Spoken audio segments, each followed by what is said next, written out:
Bismillahirrahmanirrahim. Assalamualaikum warahmatullahi wabarakatuh.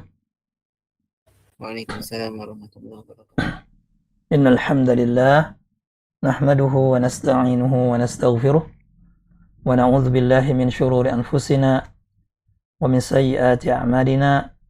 May yahdihillahu fala mudilla lahu wa may yudlil fala hadiya lahu. Asyhadu an la ilaha illallah wahdahu la syarika lahu wa asyhadu anna Muhammadan abduhu wa rasuluh, amma ba'd. Alhamdulillah, dengan izin Allah Subhanahu wa taala, pada malam hari ini kita dipertemukan kembali dalam rangka tawasau bil haq wa tawasau bis sabr, saling menasehati dalam kebenaran dan juga dalam kesabaran dalam bingkai talabul ilmi. Semoga melalui kegiatan ini Allah Subhanahu wa taala membebaskan kita dari kerugian.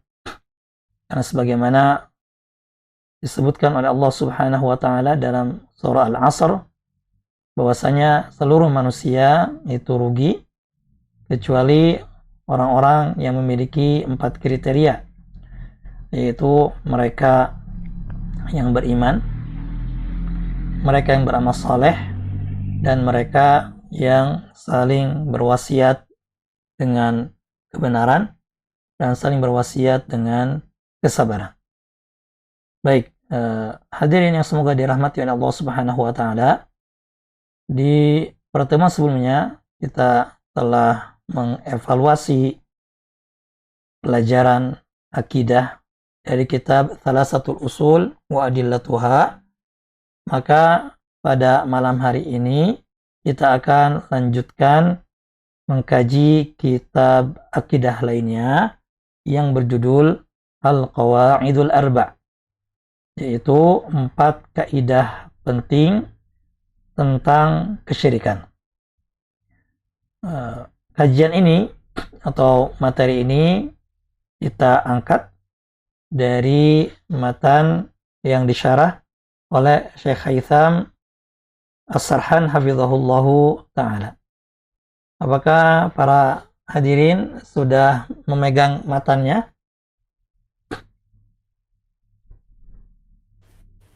Afwan, Ustaz, belum belum sempat di print out. Oh ya. Tapi ini kelihatan nggak yang Ana share di sini? Di layar Kelihatan? kelihatan. Kelihatan ya? Baik, seperti yang kita sampaikan pada pertemuan sebelumnya, jadi agar kajiannya lebih interaktif, insya Allah setiap pertemuan ada di antara peserta yang membacakan matannya terlebih dahulu. Ya, baru setelah itu kita akan coba jelaskan ya, berdasarkan penjelasan dari Syekh Hisam As-Sarhan. Baik, kita mulai di sini matan Al-Qawaid Al-Arba'. Kita mulai dengan muqaddimah dari Syekh Haytham. Di sini Syekh Haytham memulai syarah kitab ini dengan mengutip khutbatul hajah dengan memulainya bismillahirrahmanirrahim dengan basmalah, kemudian dengan mencantumkan innal hamdalillah nahmaduhu wa nasta'inuhu wa nastaghfiruh. Sesungguhnya segala puji bagi Allah, kita memujinya, memohon pertolongan kepadanya, dan juga memohon ampun kepadanya. Wa na'udzu billahi min syururi anfusina wa min sayyiati a'malina.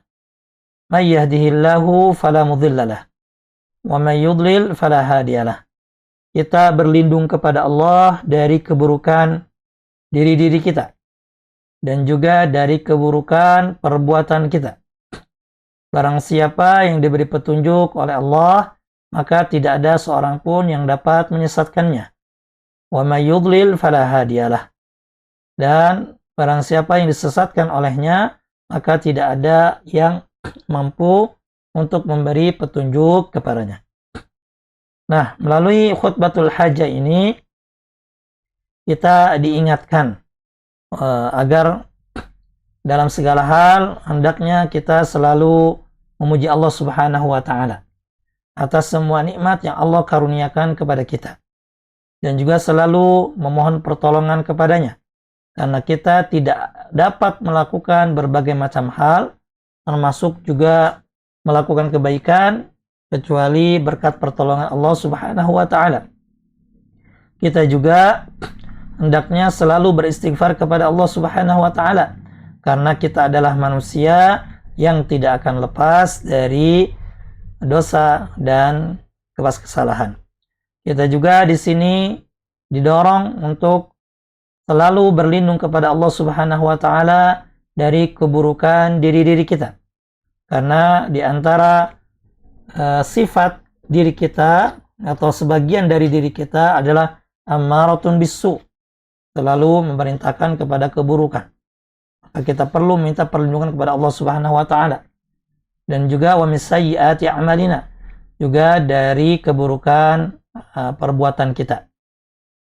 May yahdihillah, siapa yang diberi petunjuk oleh Allah, maka tidak akan ada yang menyesatkannya. Ini menunjukkan bahwa hidayah itu murni berasal dari Allah Subhanahu wa taala.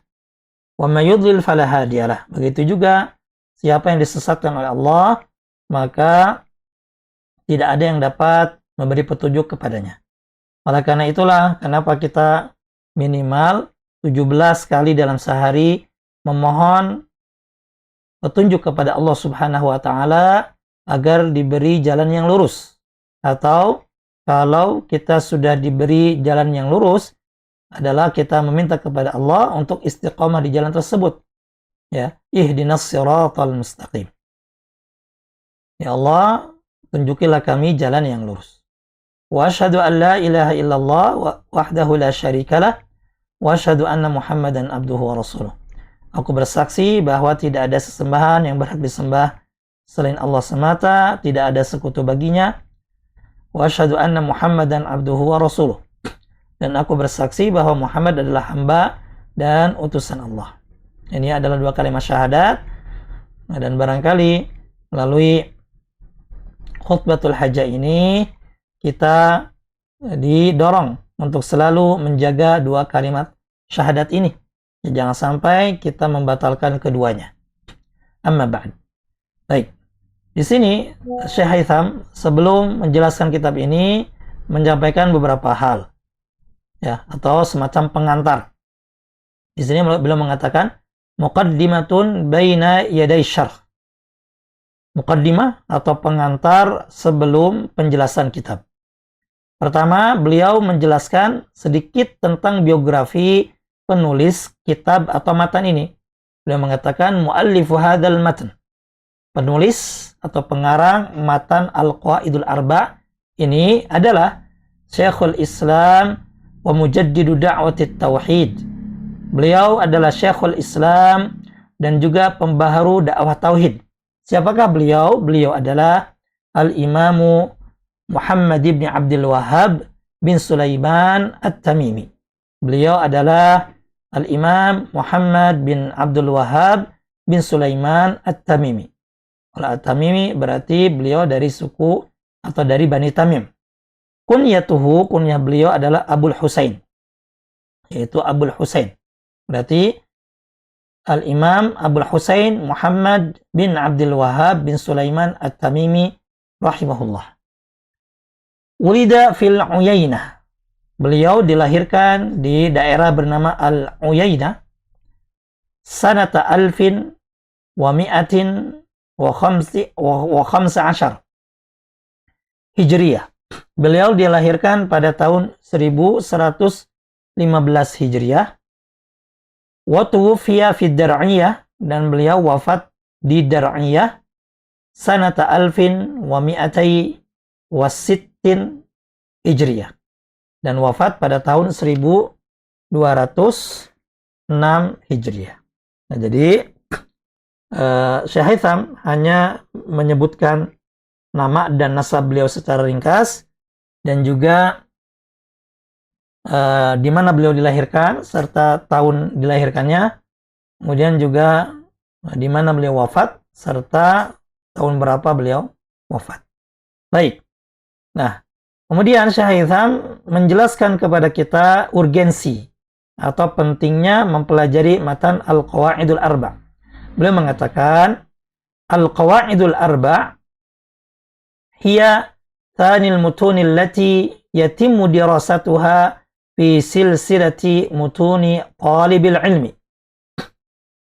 Kitab Al-Qawaidul Arba', kaidah yang 4 ini adalah thanil mutun, matan kedua atau ringkasan buku kedua yang dipelajari pada silsilah atau serial matan-matan penuntut ilmu.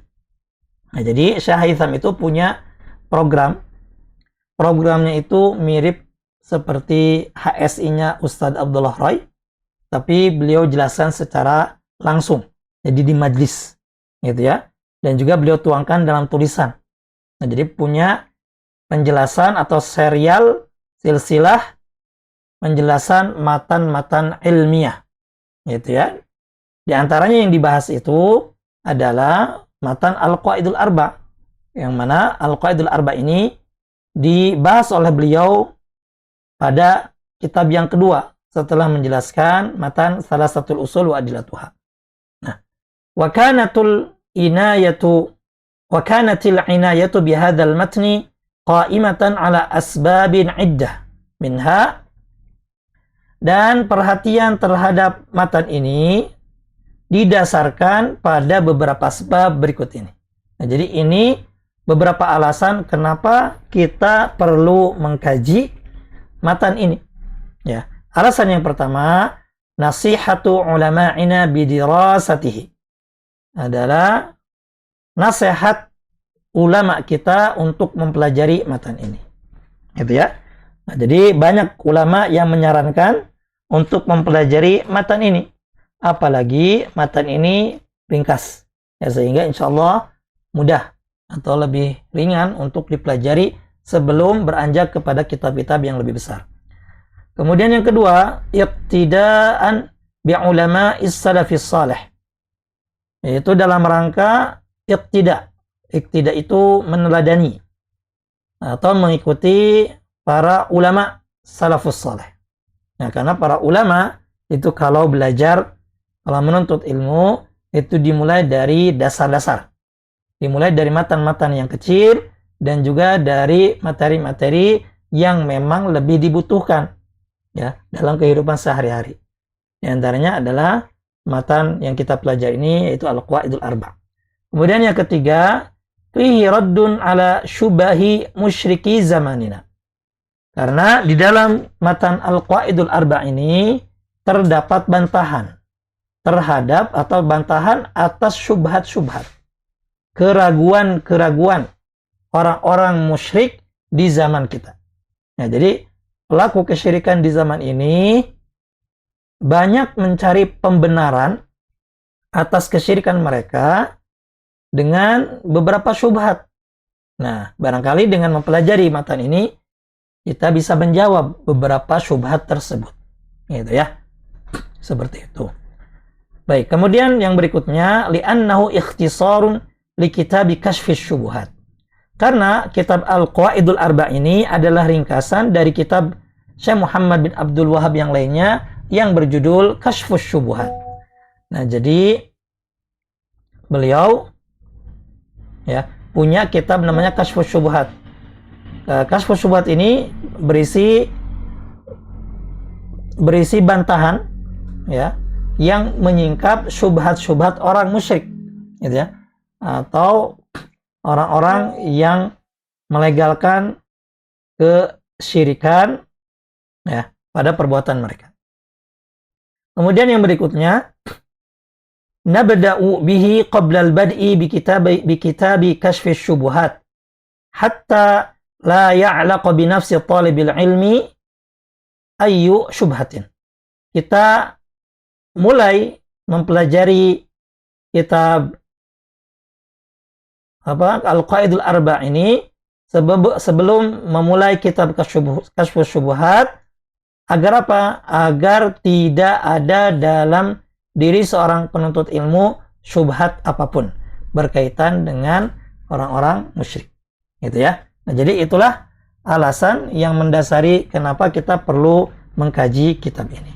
Jadi yang pertama, karena kitab ini direkomendasikan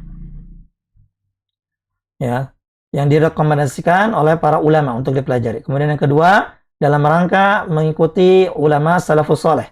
Lalu yang ketiga, ya karena kitab ini di dalamnya ada bantahan atas subhat-subhat orang-orang musyrik di zaman ini.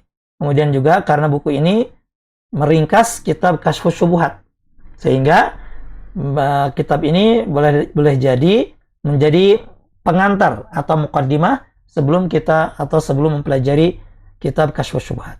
Gitu ya. Baik. Nah, setelah membawakan muqaddimah, Syekh Haitham menjelaskan kepada kita apa konten atau isi dari kitab Kasyfus Syubuhat. Ya, beliau mengatakan Fihrisatul Qawaidil Arba. Daftar isi kitab Al-Qawaid Al-Arba. Yuqassamu hadzal matnu ila thalathati aqsamin. Matan ini dibagi menjadi 3 bagian. Apa saja? Yaitu yang pertama al-muqaddimah. Bagian muqaddimah. Nah, di muqaddimah ini Syekh Haitham membahas tentang unwanus sa'adah, yaitu tentang tanda-tanda kebahagiaan. Ya, jadi nanti kita akan sebutkan apa saja tanda-tanda kebahagiaan. Kemudian setelah itu Syekh Muhammad bin Abdul Wahhab menjelaskan tentang ahammiyatu dirasati tauhid, pentingnya mempelajari tauhid. Lalu yang ketiga, ini bahasan inti adalah al-qawaid, yaitu 4 kaidah mengidentifikasi bahaya kesyirikan. Jadi itulah isi dari kitab Al-Qawaidul Arba, yaitu mukaddimah yang berisi tentang tanda-tanda kebahagiaan atau pokok-pokok kebahagiaan. Kemudian yang kedua, pentingnya belajar tauhid. Lalu yang ketiga adalah kaidah. Nah, itu ya. Kaidah yang akan dipelajari. Baik, kita mulai dengan matan ini. Dimulai dengan muqaddimah. Baik, di sini ada yang bisa bacakan matan ini?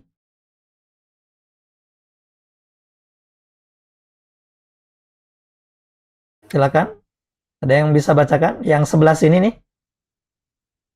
Boleh Ustaz. Enggak ya? Nanti satu orang baca Arabnya, kemudian satu orang nanti baca terjemahnya. Di sini juga anak sudah siapkan terjemahnya, jadi gantian ya. Karena di yang terjemahnya ini nggak ada yang Arabnya ya, Afwan. Baik. Oke. Mangga. Silakan. Bismillahirrahmanirrahim. Afwan. As'alullahal karim. Ya. Afwan, boleh ketika membaca matan atau karya seorang ulama, boleh dimulai dengan qala al-muallifu rahimahullah. Barakallahu fiik. Ya. Enggak. Qala al-muallifu rahimahullahu ta'ala. Bismillahirrahmanirrahim. As'alullahal karim Rabbal arsyil azim an yatawallaka fid dunya wal akhirah wa an yaj'alaka mubarakan aynama kunta. Mumtaz. Barakallahu fiik. Oke. Mangga yang lainnya gantian ya. Yang terjemahnya silakan. Kelihatan? Silakan. Ada yang mau baca terjemahnya?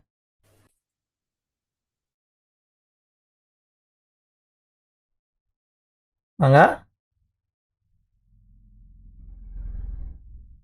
Silakan. Ya Ustaz, saya Ustaz. Ya, mangga. Ya. Penulis berkata ya, mangga. Ya. Berkata penulis rahimahullah, Bismillahirrahmanirrahim. Saya memohon kepada Allah yang Maha Pemurah, Tuhan pemilik arsy yang agung, semoga Dia menjadikanmu walinya. di dunia dan di akhirat, serta terus memberkatimu dimanapun kamu berada. Mumtaz, barakallahu fiik. Baik, kita akan bacakan syarah Syekh Haitham. Baik. Di sini Syekh Haitham mulai mensyarah kitab ini dengan menjelaskan Bismillahirrahmanirrahim, atau kenapa penulis memulai kitab Al-Qawaidul Arba' ini dengan basmalah. Beliau atau Syekh Haitham berkata, sababu ibtida'il musannif al-matna bil basmalah. Sebab atau latar belakang penulis memulai matan ini dengan basmalah ada 3. Yang pertama, awalan, iqtidaan bi kitabillahi wa birrusuli wal anbiya alaihimussalam. Yang pertama adalah dalam rangka mengikuti kitabullah, yaitu Al-Quran, serta mengikuti para rasul dan para nabi alaihissalatu wassalam. Karena sebagaimana kita ketahui, Al-Quran dimulai dengan surah Al-Fatihah. Dan surah Al-Fatihah ayat yang pertama adalah Bismillahirrahmanirrahim. Kemudian juga dalam rangka mengikuti para nabi, kita ketahui bahwasanya surat Nabi Sulaiman alaihissalam ketika mengirim surat kepada Bilqis itu dimulai dengan Bismillahirrahmanirrahim juga. Innahu min Sulaiman wa innahu Bismillahirrahmanirrahim. Kemudian juga Nabi kita Muhammad SAW kalau mengirim surat kepada raja-raja untuk mengajak mereka ke dalam Islam, beliau pun memulai dengan Bismillahirrahmanirrahim. Gitu ya. Nah itu.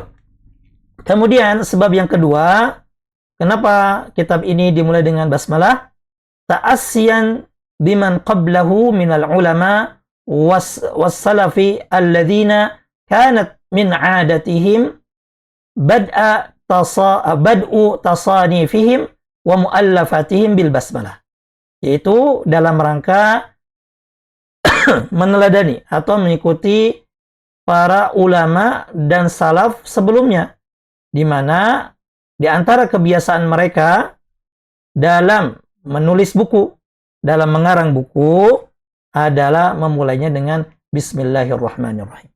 Ya, makanya kalau kita baca kitab-kitab turath atau kitab-kitab kuning, ya, kita akan dapatkan bahwa mereka senantiasa memulai kitab tersebut dengan Bismillahirrahmanirrahim. Sedangkan yang ketiga adalah min babit tabarruki bismillahil karim, yaitu sebagai upaya tabarruk. Tabarruk itu apa? Yaitu mencari berkah atau mengalap berkah dengan menyebut nama Allah Subhanahu wa taala yang mulia. Gitu ya. Jadi itulah 3 sebab kenapa dimulai dengan Bismillahirrahmanirrahim, yaitu dalam rangka mengikuti Al-Quran dan juga para nabi dan rasul.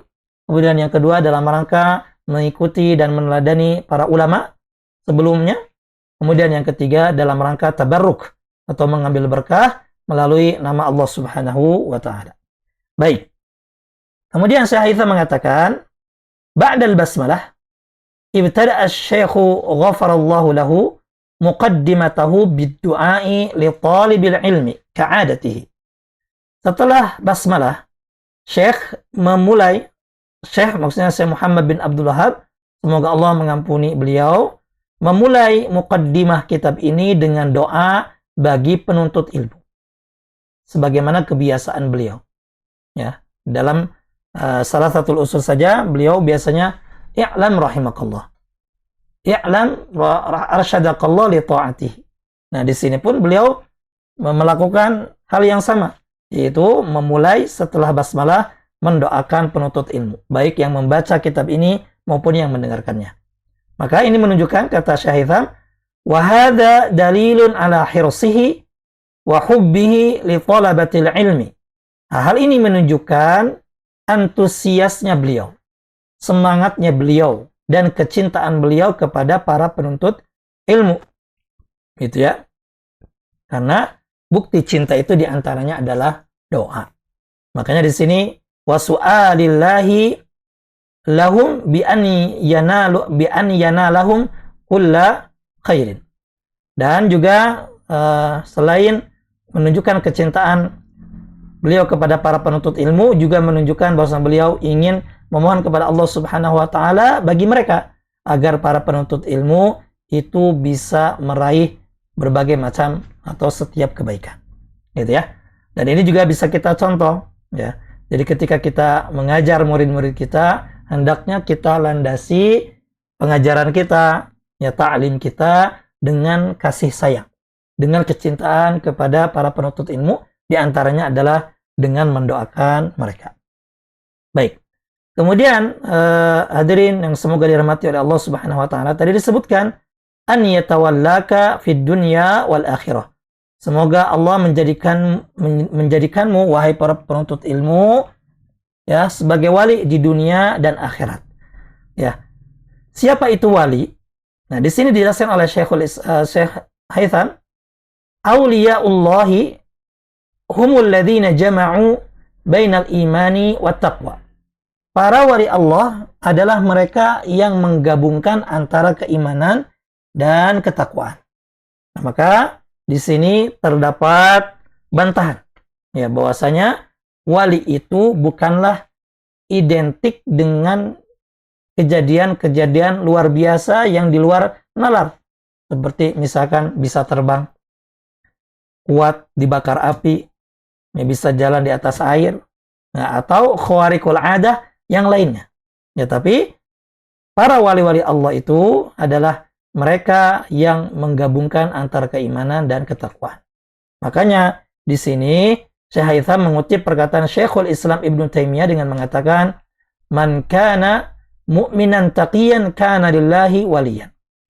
Syekhul Islam Ibnu Taimiyah berkata, "Man kana mu'minan taqiyan kana lillahi waliyan." Barang siapa yang beriman dan bertakwa kepada Allah, maka di sisi Allah dia adalah wali. Gitu ya. Jadi seseorang yang mencapai keimanan dan ketakwaan dalam dirinya, maka itu sudah disebut dengan wali, gitu ya. Wa dalilu qauluhu ta'ala. Dalilnya adalah firman Allah Ta'ala dalam Al-Quran surah Yunus ya, ayat 62 sampai 63. Allah berfirman, "Ala inna awliya Allahi la khaufun alaihim wa la hum yahzanun." Ketahuilah bahwasanya wali-wali Allah itu ya tidak ada rasa takut atas mereka dan juga mereka tidak bersedih. Siapakah wali-wali Allah itu? Dijelaskan pada ayat berikutnya, alladzina amanu wa kanu yattaqun. Mereka itu adalah orang-orang yang beriman dan juga mereka bertakwa kepada Allah. Jadi, nah itulah wali-wali Allah. Itu mereka yang beriman dan bertakwa kepada Allah Subhanahu wa taala. Ya, bukan yang kuat dibacok atau bisa berjalan di atas air atau kemampuan luar biasa lainnya. Baik. Kemudian juga tadi disebutkan atau di antara doa Syekh Muhammad bin Abdul Wahhab dalam matan ini adalah wa an yaj'alaka mubarakan aina ma kunta. Dan semoga Allah menjadikanmu orang yang diberkahi dimanapun kamu berada. Apa itu al-barakah? Di sini dijelaskan oleh Syekh Haytham, al-barakatu hiya an-nama'u waz-ziyadah. Berkah atau keberkahan adalah an-nama. An-nama itu berkembang ya atau tumbuh, waz-ziyadah dan bertambah. Gitu ya. Atau dalam ungkapan lainnya, keberkahan itu adalah az-ziyadatu fil khair. Ya, bertambahnya kebaikan pada sesuatu. Gitu ya. Seperti itu. Itu namanya keberkahan. Ya. Kemudian ada kata at-tabarruk. Apa itu at-tabarruk? Yaitu talabun nama'i waz-ziyadah. Yaitu meminta agar ditumbuhkan atau dikembangkan dan juga agar ditambahkan. Ya. Atau kalau bahasa kita, tabarruk itu adalah ngalap berkah. Nyari keberkahan ya agar keberkahan itu, kebaikan tersebut bisa berkembang dan juga bertambah. Kemudian al-mubarak ya, ini al-mubarak ini adalah kata yang disebutkan oleh Syekh Muhammad bin Abdul Wahhab di sini, yaitu mubarakan. Ya, an yaj'alaka mubarakan, semoga engkau diberkahi. Yaitu apa? Walladzi yuntafa'u bihi haitsu halla. Orang yang diberkahi adalah orang yang bermanfaat atau yang dapat diambil manfaatnya dimanapun ia berada. Ya, baik manfaat ilmunya atau manfaat hartanya, ya, atau manfaat ucapannya dan sebagainya. Ya, maka dia adalah orang yang diberkahi. Baik, gitu ya. Oke. Kemudian Syekh Haitham di sini menjelaskan tentang macam-macam tabarruk beserta hukumnya. Beliau mengatakan at-tabarruku yanqasimu ila qismaini. Tabarruk terbagi menjadi dua bagian. Yang pertama, tabarrukun masyru'. Tabarruk yang disyariatkan. Ya, tabarruk yang disyariatkan. Nanti tabarruk yang disyariatkan ini terbagi menjadi dua. Ya. Nanti kita jelaskan. Sedangkan yang kedua, ya, macam tabarruk adalah tabarrukun mamnu'. Tabarruk yang dilarang. Ya, tabarruk yang dilarang. Apa itu tabarruk yang dilarang? Wa huwa ma lam yathbut fihi syai'un syar'an wala hissan. Ya. Tabarruk atau ngalap berkah yang dilarang adalah ngalap berkah dari sesuatu yang sebenarnya tidak ada keberkahannya, baik secara syariat maupun secara konkret, secara indrawi, gitu ya. Maka ini tabarruk yang tidak disyariatkan. Ya, seperti itu. Misalkan ngalap berkah dari kuburan keramat. Ya, dari kuburan keramat atau kuburan orang soleh, gitu ya. Maka ini tidak boleh atau dilarang. Kenapa? Karena tidak ada dalil syar'i, baik ayat maupun hadis, yang mengatakan bahwasanya kuburan tertentu itu ada keberkahannya. Begitu juga secara hissi, secara fakta atau secara saintifik itu tidak ada keberkahannya. Nah, itu ya, seperti itu. Nah, kemudian tabarruk yang dilarang ini dari sesuatu yang memang tidak ada keberkahannya, wa huwa min anwa'i asyirkil asghar. Nah, tabarruk yang tidak disyariatkan ini termasuk jenis syirik kecil, gitu ya, termasuk syirik kecil. Baik, gitu ya. Nah, jadi tabarruk juga yang dilarang ini ada yang sebagian ada yang dari benda-benda, ya. Ada yang dari misalkan orang, gitu ya. Ada yang dari hewan, pohon dan sebagainya, gitu ya. Seperti itu. Baik. Kemudian tadi disebutkan tabarruk masyru', tabarruk yang disyariatkan. Nah, tabarruk yang disyariatkan itu ada dua macam. Yang pertama, hissi. Hissi itu adalah sesuatu yang indrawi atau sesuatu yang bisa kita lihat, bisa kita rasakan. Gitu ya. Seperti apa? Mithlul ilm. Seperti ilmu. Ya, keberkahan ilmu bermanfaat bagi orang lain. Wa doa, doa juga, gitu ya. Wa nahwihima dan sebagainya. Ar-rajulu yutabarraku bi'ilmihi. Nah, contohnya misalkan seseorang itu diambil berkahnya itu berkat ilmunya. Misalkan seorang alim, dia menyampaikan ilmu dan menyebarkannya, maka ilmunya ini bermanfaat bagi orang banyak. Maka ini keberkahan dalam ilmunya. Bi'ilmihi wa da'wati ilal khair, dan juga berkat dakwahnya kepada kebaikan, ajak-ajak kepada kebaikan. Ya, sehingga banyak orang yang mendapat kebaikan dari ilmunya ini, dari dakwahnya ini, sehingga menambahkan keberkahan pada diri orang ini. Fayakunu hadza barakatun li'annana nilna minhu khairan katsiran. Sehingga ini menjadi berkah ya karena kita mendapatkan kebaikan yang banyak dari hal tersebut. Contohnya seperti apa? Kutubi Syekhul Islam. Seperti kitab-kitabnya Syekhul Islam. Ya. Bisa jadi maksudnya Syekhul Islam Ibnu Taimiyah atau Syekhul Islam Muhammad bin Abdul Wahhab. Karena keduanya buku-bukunya banyak sekali dipakai. Ya, banyak sekali dikaji. Ini menunjukkan keberkahan kitab-kitab beliau. Karena bermanfaat untuk banyak orang. Wa ghairihi minal a'immah, dan juga imam-imam yang lainnya. Alladzina wada'allahu fi kutubihim al-barakata wal khaira wa intafa'at biha al-ummah. Yang mana Allah Subhanahu wa taala meletakkan pada kitab-kitab tersebut keberkahan.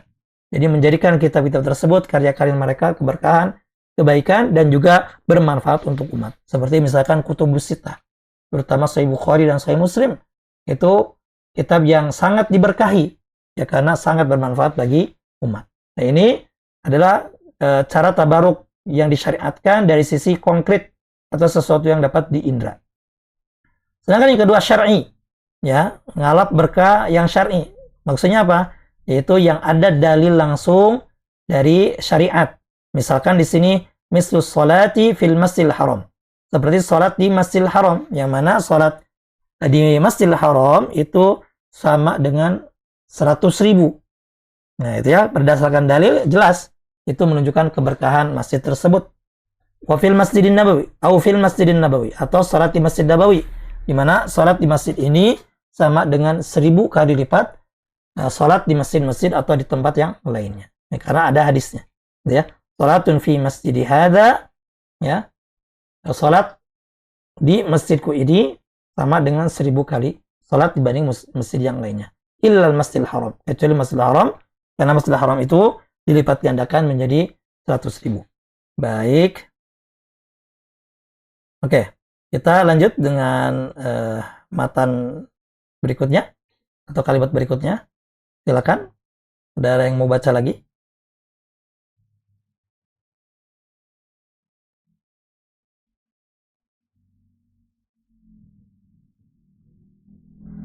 Silakan. Mangga, yang sebelah sini. Wa an yaj'alaka bimman idza u'tiya syakara. Silakan. Ada yang mau bacakan? Saya lagi, Ustaz. Ya, mangga. Qala mu'alif rahimahullahu ta'ala wa an yaj'alaka mimman idza u'tiya syakara. Baik, mumtaz, barakallahu fiik. Mangga terjemahnya.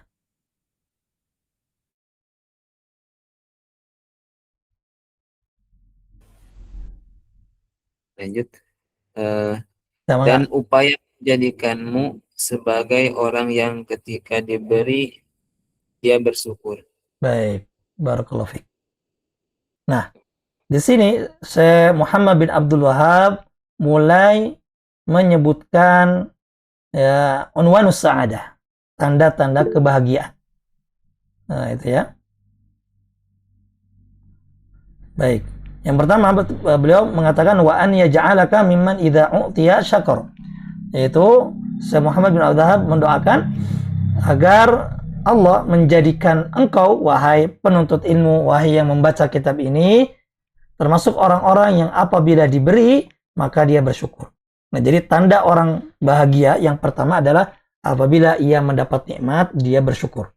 Gitu ya. Nah, Syekh Hitham menjelaskan, an-ni'matu ibtila'un. Nikmat itu adalah ujian. Ya, jadi, di balik nikmat pasti ada ujian agar kita bersyukur atas nikmat tersebut. Makanya di sini Syekh Hitham mengutip beberapa dalil. Ya. Yang pertama adalah surah Al-Anbiya ayat 35. Allah berfirman, "Wa nabluukum bisyarri wal khairi fitnah." Dan kami menguji kalian dengan keburukan dan kebaikan sebagai cobaan. Nah, itu ya. Jadi asyar, keburukan ini mencakup misalkan kefakiran, kesusahan, musibah, dan sebagainya. Begitu juga al-khair, kebaikan, harta. Ya, kita dibuat kaya, kita dibuat bahagia, dikasih banyak nikmat, maka baik keburukan maupun kebaikan itu adalah fitnah, ujian bagi kita. Ya, apakah ada di antara kita yang bersyukur? Kemudian juga di sini Syekh Hitham mengutip firman Allah Subhanahu wa taala dalam Al-Quran surah An-Naml ayat 40 tentang Nabi Sulaiman alaihissalam. Ya. Falamma ra'ahu mustaqirran 'indahu qala hadza min fadli rabbi liyabluwani aashkuru am akfur. Ketika Nabi Sulaiman melihat singgasananya, mustaqirran 'indahu, yang melihat singgasana itu sudah ada di hadapannya, qala, beliau berkata, hadza min fadli rabbi, ini adalah karunia atau di antara karunia dari Tuhanku. Ya. Jadi Nabi Sulaiman alaihissalam diberi nikmat yang sangat banyak, yang sangat melimpah. Di antaranya adalah bisa mengendalikan bangsa jin. Sehingga di antara bangsa jin ini ada yang mampu memindahkan singgasana Ratu Bilqis, gitu ya, langsung ke hadapannya. Maka setelah mengetahui bahwa ini adalah nikmat dari Allah, Nabi Sulaiman mengatakan dalam ayat ini, "Hadza min fadli Rabbi." Ini adalah karunia, ini adalah di antara karunia Rabbku. Tujuannya liyabluwani, untuk mengujiku. Aashkuru am akfur. Apakah aku bisa bersyukur atau malah ingkar, malah kufur terhadap nikmat tersebut. Kemudian Allah berfirman, "Wa man syakara fa innama yashkuru li nafsihi." Dan barang siapa yang bersyukur, maka sesungguhnya dia bersyukur untuk dirinya sendiri. Wa man kafara fa inna rabbi ghaniyyun karim. Dan barang siapa yang kufur, maka sesungguhnya Tuhanku itu maha kaya, juga lagi maha mulia. Nah itu ya. Jadi Allah Subhanahu wa taala, kalau kita kufur, maka sebenarnya Allah Subhanahu wa taala tidak butuh kepada kita. Kita yang rugi kalau kita tidak bersyukur. Kemudian juga firman Allah Subhanahu wa taala dalam Al-Qur'an surah Al-Fajr ayat 15, Allah berfirman, "Fa ammal insanu idza mabtalahu rabbuhu fa akramahu wa na'amahu fa yaqulu rabbi akraman." Adapun manusia, ya, apabila diuji oleh Tuhannya, lalu Tuhannya atau Allah Subhanahu wa taala memuliakannya, memberinya nikmat, fa akramahu wa memuliakannya dan memberinya nikmat, wa na'amahu fa yaqulu rabbi akraman. Maka dia akan mengatakan Tuhanku telah memuliakanku. Gitu ya. Jadi intinya Syekh Haitham mengingatkan kita bahwasanya apa yang Allah berikan kepada kita berupa kenikmatan itu adalah ujian. Apakah kita bisa bersyukur atau tidak. Kemudian juga Syekh Haitham menguatkan hal itu juga dengan mengutip hadis. Ya, hadis itu tentang kisah 3 orang dari Bani Israel yang diberi musibah, kemudian Allah Subhanahu wa taala beri mereka nikmat, ya. Apakah mereka bersyukur atau tidak? Ternyata dari 3 orang tersebut yang bersyukur hanya 1 orang. Gitu ya. Makanya di sini disebutkan, wa fil hadis anna thalathatan min Bani Israel fa aradallahu an yabtaliyahum. Dalam hadis disebutkan bahwasanya 3 orang dari Bani Israel, Allah Subhanahu wa taala ingin menguji mereka. Hadisnya cukup panjang gitu ya. Nah, baik. Ini agak panjang ya.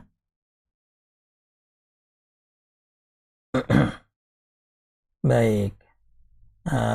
Bagaimana, mau dilanjut atau cukup dulu sampai di sini?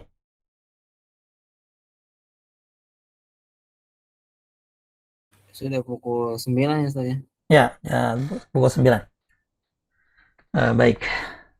Barangkali cukup dulu ya. Oh ya, sekalian Ana mau mengumumkan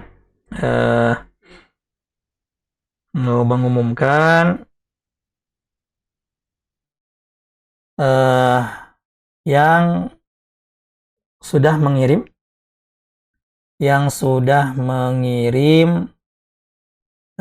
latihan ya.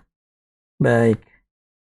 Yang pertama, yang paling cepat adalah atas nama Alpina. Atas nama Alpina. Di sini hadir? Hadir Ustaz. Barakallahu fiik, gitu ya. Jadi itu yang pertama. Kemudian yang kedua, sebentar. Yang kedua, Qadarullah belum ana rekap ya. Tapi ana lihat dari yang paling cepat ya mengirim.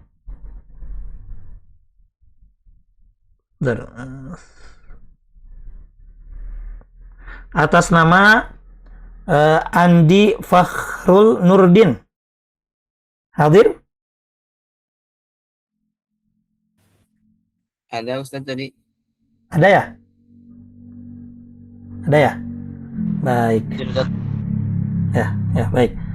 Oke, ya jadi selamat kepada dua orang terbaik, ya bukan terbaik ya, tercepat. Nah, yang lain insya Allah baik juga, gitu ya. Dan jawabannya sudah benar semua insya Allah, gitu ya. Namun yang paling cepat tadi, yang pertama atas nama Alpina, kemudian yang kedua atas nama Andi Fakhrul Nurdin. Baik ya. Kepada keduanya nanti bisa menghubungi Ana. Ada sedikit hadiah ya. Ada sedikit hadiah untuk keduanya sebagai penyemangat untuk yang lainnya juga, gitu ya. Cukup sampai di sini.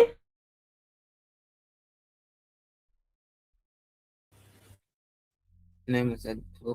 Baik. Oke. Karena waktu sudah menunjukkan pukul 8 lebih 56, maka kita cukupkan kajian kita pada malam hari ini. Semoga bermanfaat. Insya Allah kita akan lanjut di pertemuan berikutnya. Kita tutup dengan kafaratul majlis. Subhanaka Allahumma bihamdik. Asyhadu an la ilaha illa anta astaghfiruka wa atubu ilaik. Assalamualaikum warahmatullahi wabarakatuh. Waalaikumsalam Waalaikumsalam warahmatullahi wabarakatuh. Jazakallah. warahmatullahi wabarakatuh.